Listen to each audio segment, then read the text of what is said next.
we have built a society optimized for total autonomy. The promised script for a successful life is fairly straightforward. Pursue endless personal wealth and enjoy the frictionless pleasure that comes with it. To keep up, many mainstream Western churches adapted. Over the last few decades, they sanded down the rough edges of theology, prioritizing relatable messaging and emotional comfort to maintain their attendance numbers.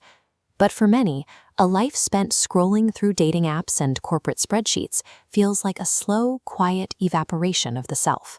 Despite the constant connection, male loneliness has reached a historic high, leaving a demographic of young men who feel increasingly alienated and starved for a challenge. They are walking away from soft religion entirely.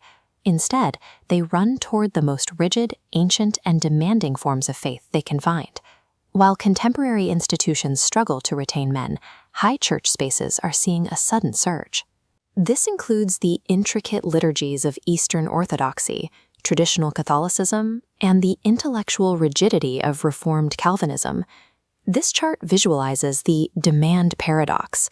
When we look at the relationship between demand and commitment, we see lighter moral demands result in lower interest. But as the requirements become harder, demanding strict ascetic practice, their commitment drastically skyrockets.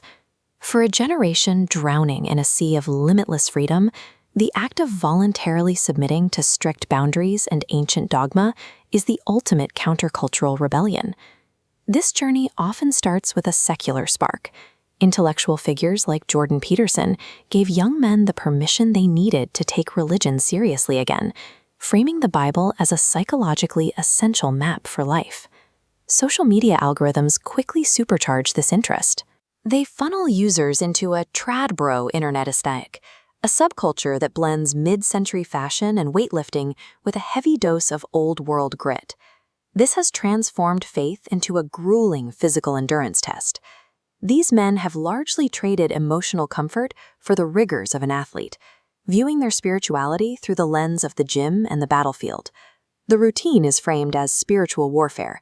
It involves daily cold plunges, strict fasting regimes, 5 a.m. prayer, and heavy weightlifting to prepare for the struggle. They are treating their bodies as instruments forged through pain, believing that physical mastery is a prerequisite for fighting an invisible spiritual battle. The second pillar is intellectual.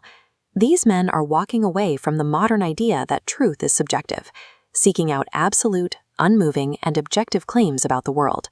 This generation is skipping lightweight modern devotionals. They are diving straight into dense medieval theology and logic-based apologetics, looking to the historical weight of thinkers like Thomas Aquinas to ground their beliefs. This search for grounding extends to the social pillar. They are rejecting egalitarian models in favor of clear, divine hierarchy and the stability of traditional authority. Their central theological icons reflect this shift. They have largely replaced the image of a gentle teacher with the Lion of Judah and the militant imagery of angelic warriors. In a culture where every value is negotiable, life can feel like a series of rudderless, exhausting choices. This framework of ancient logic and strict hierarchy provides the necessary boundaries to stabilize a man's focus against that internal noise. However, this movement is not without its shadows. There is an increasingly blurred line between rigorous biblical manhood and toxic secular misogyny. We are seeing the rise of a red pill gospel, where online creators weaponize theology to justify a secular desire for male supremacy, viewing women as adversaries rather than partners. There is also the risk of cosmetic faith, where young men adopt the symbols, the cross necklaces, the Latin prayers, and the crusader imagery as an ego-driven domination fantasy without ever practicing actual devotion. Without radical humility and a genuine willingness to serve others, the movement loses its core. It risks devolving into just another narcissistic internet cult. If you look past the flashy online aesthetics and step into the offline reality, the genuine believers have a very different, much quieter end goal. They are largely rejecting modern hookup culture in favor of covenant courtship and chastity. For many who grew up in the wake of broken families, these strict rules are the tools they use to build permanent marriages and end the cycle of divorce. This is the Benedict option in practice.